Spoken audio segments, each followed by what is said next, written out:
Doctor ইউনূসের government যে কথাগুলো হুট করে বলে ফেলেন যে আমেরিকা মিথ্যা কথা বলছে, এটা অপরিণামদর্শী। পৃথিবীর কাছে ডক্টর ইউনূস এই মুহূর্তে একটি দেশকে এমন ধ্বংসের মুখে নিয়ে দাঁড়ালেন যে এই দেশকে বিশ্বব্যাপী এখন সন্ত্রাসীর একটা হাব হিসাবেই সবাই মনে করছে। এবং আজকে স্টেট ডিপার্টমেন্টের মুখপাত্র টেমির মুখ থেকে একই কথা বের হয়ে আসছে যে কন্ডেম করেছে বাংলাদেশের এই দুরবস্থার জন্য। আমেরিকার যে ক্ষমতা, আমেরিকার তার নিজের সব দেশের শান্তি বজায় রাখার জন্য, শৃঙ্খলা বজায় রাখার জন্য এবং আমেরিকার উন্নয়নকে ধরে রাখার জন্য আমেরিকার হাত অনেক লম্বা। যেই বিষয়টা আসলে তুলসী গাবার্ডের এই যে ইন্টারভিউর মাধ্যমে যে উনি বাংলাদেশ সম্বন্ধে বললেন, বাংলাদেশের বিষয়টা এখানে আসলো কেন? আসলে বাংলাদেশ কি আমেরিকার জন্য এত ইম্পর্টেন্ট একটা বিষয়? বিষয়টার এই দিকটাও লক্ষ্য করতে হবে। বিষয়টা আসলে বাংলাদেশের চেয়ে, বাংলাদেশে যে এখন জঙ্গিবাদ, উগ্রবাদের যে চারণভূমি হিসাবে ব্যবহৃত হচ্ছে, যে ইসলামী খেলাফতের কথা বলা হচ্ছে, সেটা কিন্তু বাংলাদেশের শুধু বিষয় নয়, এটা বিশ্বব্যাপী আমেরিকার জন্য একটি তাদের জাতীয় নিরাপত্তা ইস্যুর বিষয়। এবং ঠিক একই কারণে বাংলাদেশে যখন আইসিসের পতাকা নিয়ে মিছিল হয় এবং দুঃখজনক ভাবে হলেও ৩২ নম্বরকে সরকারি পৃষ্ঠপোষকতায়, মোহাম্মদ ইউনূসের সরকারের পৃষ্ঠপোষকতায় সরকারি বুলডোজার দিয়ে ৩ দিন ব্যাপী ঘোষণা করে যখন ভাঙচুর করা হয়, সেখানেও দেখা গেছে আইসিসের পতাকা। অতএব এসবগুলো কিন্তু আমেরিকার সরকার যেহেতু মেটিকুলাসলি ডিজাইনের সাথে ও অর্থনৈতিকভাবে যুক্ত, যেটা ইতিমধ্যে প্রায় প্রমাণিত, যে মানে শুধু একটি চেকের কথা বলছেন প্রেসিডেন্ট ডোনাল্ড ট্রাম্প, যে 29 মিলিয়ন, কিন্তু 29 million is not the whole money. সেখানে আমরা ব্র্যাক ইউনিভার্সিটির মাধ্যমে কিভাবে ভবিষ্যতে আমরা আরো অনেক বিষয়গুলো নিয়ে আরো আলোচনা করতে পারবো। অর্থাৎ বিশ্বের কাছে যে তুলসী গাবার্ডের এই যে বাংলাদেশে এখন একটি সন্ত্রাসবাদের হাব হয়ে দাঁড়িয়েছে। আপনি দেখুন যে সরকার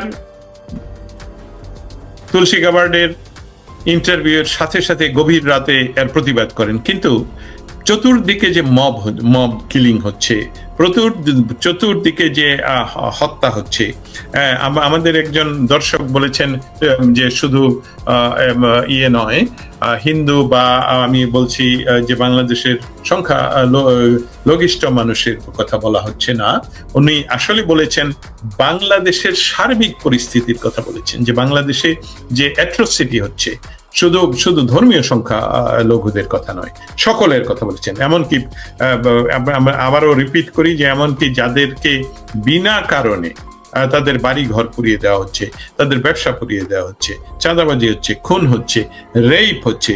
আসিয়া 8 বছরের শিশু কন্যাকে রেপ করে হত্যা করা, এটা একটি উদাহরণ। আরেক হিন্দু মেয়েকে রেপ করার পর তার বাবা যখন বিচার চাইতে গেলেন, তাকে হত্যা করা। ইসকনের লিডারকে ফ্যাব্রিকেটেড কেসে জেলে রাখা, যেটার কোনো কারণ নেই। 50-এর অধিক বাংলাদেশের খুব পরিচিত বা সামনের সারির সাংবাদিকদেরকে ফ্যাব্রিকেটেড হত্যা মামলায় জেলে পুরে রাখা বিনা বিচারে। এবং কাউকেই বাংলাদেশে এখনো পর্যন্ত কতজন মানুষ বেল পেয়েছে, এসবগুলো সমস্ত কিছুই কিন্তু এই তুলসী গাবার্ডের উত্তরে রয়ে গেছে, উত্তর মানে ওনার কথায় রয়ে গেছে। এবং বিশ্বের কাছে আমাদের অবস্থান এই মুহূর্তে, বাংলাদেশের অবস্থান আফগানিস্তানের সম, এই মুহূর্তে বাংলাদেশের অবস্থান সোমালিয়ার সম।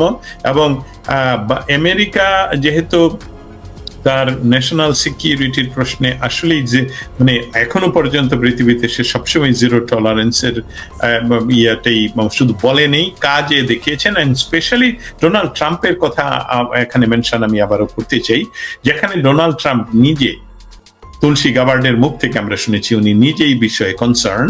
অতএব ডোনাল্ড ট্রাম্প কিন্তু শুধু বলেনি না, উনি কাজটা করেন। ডোনাল্ড ট্রাম্প যেমন বলেছেন যে আমি ক্ষমতায় গ্রহণের প্রথম দিনই আমি এই দেশ থেকে ইললিগাল ইমিগ্রেন্টদেরকে তাড়ানোর ব্যবস্থা করব, উনি কিন্তু সেটা সেই দিনই করেছেন।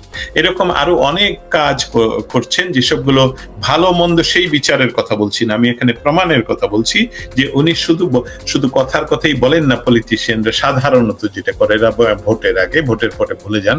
That's not the Donald Trump. এবং আপনারা আরেকটা উদাহরণ দিই আপনাদের সামনে। এখানে আপনারা জানেন যে জাস্ট কিছুদিন পূর্বেই ইউক্রেনের প্রেসিডেন্টকে গত 4-5 বছর ধরে যুক্তরাষ্ট্র প্রায় 400 মিলিয়ন ডলার খরচ করে যুদ্ধ পরিচালনা করছেন। আমি যদি সংখ্যাটা মিলিয়ন না বিলিয়ন ভুল করে থাকি সেটা পরে সংশোধন করে নেব। সেখানে আমেরিকা সেই প্রেসিডেন্টকে ডেকে এনে যুদ্ধ বন্ধ করার জন্য সরাসরি লাইভে, আমি সেদিন উপস্থিত ছিলাম হোয়াইট হাউসে, যে সরাসরি লাইভে আপনারা দেখতে পাচ্ছিলেন যে ডোনাল্ড ট্রাম্প এবং তার ভাইস প্রেসিডেন্ট জেলেনস্কির সাথে কিভাবে কথা বলছিলেন। এটা আরেকটা উদাহরণ দিলাম পানামার প্রেসিডেন্টের পরে। অতএব ডক্টর ইউনুসের গভর্নমেন্ট যে কথাগুলো হুট করে বলে ফেলেন যে আমেরিকা মিথ্যা কথা বলছে, এটা অপরিণামদর্শী। পৃথিবীর কাছে ডক্টর ইউনুস এই মুহূর্তে একটি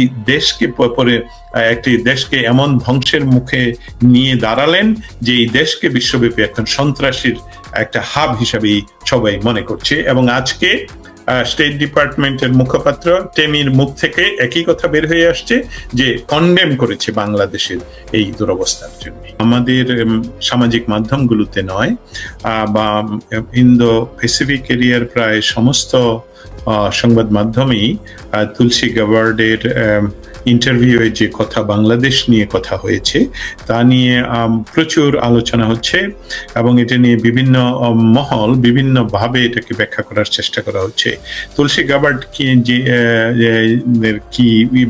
উনি কি মানে আসলে তুলসী গাবার্ডের ক্ষমতা কতটুকু বলার, তিনি যে বলছেন সেসবগুলোর আসলে তথ্য উপাত্ত উনি কিভাবে সংগ্রহ করেছেন, এইসব যদি প্রশ্ন হয়ে থাকে তাহলে আমি বলবো যে আমরা এখনো অনেক কিছুই হয়তো বা জানি না।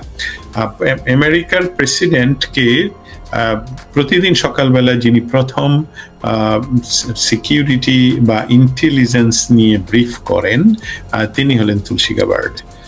তুলসী গাবার্ডের কাজের আন্ডারে প্রায় কমপক্ষে 18টি সংস্থা যারা পৃথিবীর বিভিন্ন তথ্য সংগ্রহ করে এবং সেসবগুলো অ্যানালাইসিস করে, এবং তুলসী গাবার্ড জাস্ট অনর্থকী একটি কথা বলতে পারেন না।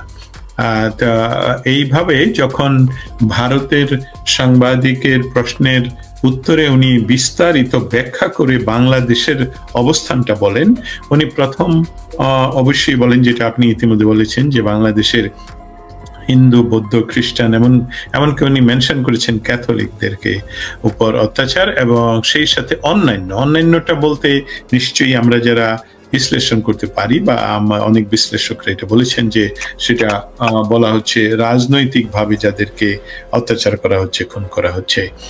এটা নিয়ে আমেরিকান গভর্নমেন্ট কনসার্ন, এবং উনি মেনশন করে বলেছেন আমেরিকার প্রেসিডেন্ট ডোনাল্ড ট্রাম্প এই বিষয়ে কনসার্ন। সেই সাথে উনি আবার আরেকটা প্যারাতে উনি বলেছেন যে বাংলাদেশের যে ইসলামী জঙ্গিবাদের উত্থান এবং সেখানে ইসলামিক খেলাফত আন্দোলন, আপনারা জানেন যে গত 7ই মার্চ শুক্রবার দিন বাংলাদেশে প্রায় ঘোষণা দিয়ে খেলাফত আন্দোলনের মিছিল করা হয়, সভা করা হয় এবং প্রায় 2-3 ঘন্টাব্যাপী ঢাকা শহরে তাণ্ডব চালানোর পর সেটা দেখানো হয়েছে যে তাদেরকে প্রতিহত করা হয়েছে। কিন্তু এটা যেহেতু আগে ডিক্লেয়ার করা ছিল, সেই প্রতিহতটা আগে থেকেই করা হয়নি। অতএব যেখানে তুলসী গাবার্ড এই কথাটা বললেন যে বাংলাদেশে খেলাফত আন্দোলন হচ্ছে, ইসলামী জঙ্গিবাদ সৃষ্টি হচ্ছে, যেটা নিয়ে যুক্তরাষ্ট্রের প্রেসিডেন্টের কনসার্নের কথা বললেন এবং তারা বাংলাদেশে বা ভারতের সাথে একসাথে কাজ করবে যাতে ওই অঞ্চলে কোনো ধরনের উগ্রবাদের সৃষ্টি না হতে পারে। বাংলাদেশে স্পেশালি বাংলাদেশের কথা বলেছেন। একটা বিষয় এখানে খুবই লক্ষণীয়। এটা এইভাবে হয়তো বা অন্য কেউ লক্ষ্য করেনি। আজকে আমি স্টেট ডিপার্টমেন্টের মুখপাত্রকে এই কথাটা জিজ্ঞেস করি, সেটা হলো যে তুলসী গাবার্ড কিন্তু কোনো ক্রমেই বাংলাদেশের interim government, doctor Yunus government এটার সাপোর্ট করছে, ইসলামী জঙ্গিবাদ বা ইসলামী খেলাফত, এটা কিন্তু বলেননি। কিন্তু কি করলেন, যখন তুলসী গাবার্ডের ইন্টারভিউ প্রচারিত হলো, তার গভীর রাতেই ইউনূস গভর্নমেন্ট বা ইউনূস গভর্নমেন্টের পক্ষ থেকে বলা হলো আমি কলা খাই না। মানে উনি বললেন যে এটা মিথ্যা কথা, এটা হচ্ছে না বাংলাদেশে। একটা বিষয় এখানে যে আমেরিকার যিনি ইন্টেলিজেন্সের প্রধান, তিনি মিথ্যা কথা বলছেন। আর সেই সাথে বলা তো হয়নি ডক্টর ইউনূস আপনি এটাতে সাপোর্ট করছেন, এটা তো বলেনি আমেরিকান তুলসী গাবার্ড, অতএব আপনি কেন বলছেন যে এখানে কিছু হচ্ছে না? তারপর সাথে সাথেই ঢাকা ইউনিভার্সিটিতে যে আবার বড় মিছিল বা র্যালি হলো, যেটার ছবি বা ভিডিও আজকে আমি স্টেট ডিপার্টমেন্টের প্রশ্নের সময় হাতে তুলে এভাবে দেখাই, যে সেখানে র্যালি হচ্ছে ইসলামী খেলাফত কায়েমের জন্য, অথচ আপনি বলছেন কেন, আপনি কি জন্য বলছেন যে সেখানে হচ্ছে না? এতে প্রমাণিত হয় যে এই ডক্টর ইউনূস বা এখন অনেকে ওনাকে ডক্টর বলতেও রাজি না, প্রফেসর ইউনূস তাও বলতে রাজি না, মোহাম্মদ ইউনূস উনি ইন্টারিম গভর্নমেন্ট যেটা সম্পূর্ণ ইলিগালি উনি দখল করে বসে আছেন, অতএব আপনি নিশ্চয়ই এই জঙ্গিবাদ, এই খেলাফত আন্দোলনের সহযোগী। যদি তাই হয় তাহলে আপনাকে হয়তোবা সিগন্যালটা আপনি হয়তোবা বুঝতে পারছেন না, যে আমেরিকান সরকার যখন তাদের ন্যাশনাল সিকিউরিটির প্রশ্ন আসে, তখন উদাহরণস্বরূপ বলি, পানামার প্রেসিডেন্টের কথা নিশ্চয়ই আমাদের মনে আছে, যে আমেরিকার ন্যাশনাল সিকিউরিটির কারণে তাকে কিন্তু পানামা থেকে উঠিয়ে নিয়ে এসে আমেরিকাতে জেলে পড়ে রাখা হয়েছিল প্রায় 40 বছর। বাংলাদেশের অবস্থাটা সেই রকম হতে আমরা দিতে চাই না, আমরা বিশ্বাসও করি না। কিন্তু আপনি যে অপরিণামদর্শিতা দেখাচ্ছেন, যে তুলসী গাবার্ড মিথ্যা কথা বলছেন, আমার মনে হয় আপনি বিষয়টার গুরুত্ব বুঝতে পারছেন না। অসংখ্য ধন্যবাদ। আজকে এই এপিসোড যারা দেখবে তারা খুব পরিষ্কারভাবে এই মুহূর্তে বাংলাদেশকে আন্তর্জাতিকভাবে মানুষ কিভাবে দেখছে সেটা পরিষ্কারভাবে বুঝতে পারবে। আমি ফিরে আসি দস্তগীর ভাইয়ের কাছে। ভাইয়া, এই যে তুলসী গাবার্ড যে কথাগুলো বললেন, সেটা দিয়ে বহির্বিশ্বের কাছে বাংলাদেশ সম্পর্কে তিনি কি মেসেজ দিয়েছেন, পৃথিবী কিভাবে ওনার মেসেজটাকে দেখবেন, বাংলাদেশের পরিপ্রেক্ষিত তো বটেই, internationally how it has the effect on the international world. ভাইয়া আনমিউট করেন, আপনাকে আনমিউট করতে হবে। অসংখ্য ধন্যবাদ আপনাকে আবারও, এবং আমি ধন্যবাদ জানাচ্ছি আমার আজকে যার সাথে আমাকে ডেকে নিয়ে আসলেন, জিয়া ভাইকে আমি পার্সোনালি খুব পছন্দ করি, এবং অনেক রাজনৈতিক তথ্য গবেষণা উনি করেন। ওনার কথাগুলো মনোযোগ দিয়ে শুনছিলাম। যে প্রশ্নটা আপনি করলেন সেটাতে যাওয়া, তুলসী গাবার্ডের যে ইন্টারভিউ, এবং সেই ইন্টারভিউয়ে উনি যে কথা বললেন, উনি অনেক বিষয়ে কথা বলেছেন, ওনার জীবন সম্বন্ধে কথা বলেছেন, ওনার ধর্মীয় বিষয় নিয়ে কথা বলেছেন। এবং এখানে আরেকটি বিষয় সকলের জন্য, যারা এখনো ভিডিওটি দেখাননি, সেটা ভিডিও দেখার জন্য অনুরোধ করছি, যে উনি কিন্তু তাকে কিন্তু কোনো অ্যাঙ্করিং করতে হয়নি, মানে সাংবাদিক তাকে খুঁচাতে হয়নি বাংলাদেশ নিয়ে কথা বলার জন্য। উনি শুধু বাংলাদেশের অবস্থান, বাংলাদেশ সম্পর্কে জানতে চেয়েছিলেন, বাকিটা তুলসী গাবার্ড নিজেই করলেন। আমেরিকা আমরা বিশ্বাস করি আর না করি, আমরা আমাদের ছাত্র জীবনে প্রায় সকল ছাত্র রাজনৈতিক দলগুলি মার্কিন সাম্রাজ্যবাদ, ধর্ম হোক, ধ্বংস হোক, নিপাত যাক স্লোগানে অভ্যস্ত। কিন্তু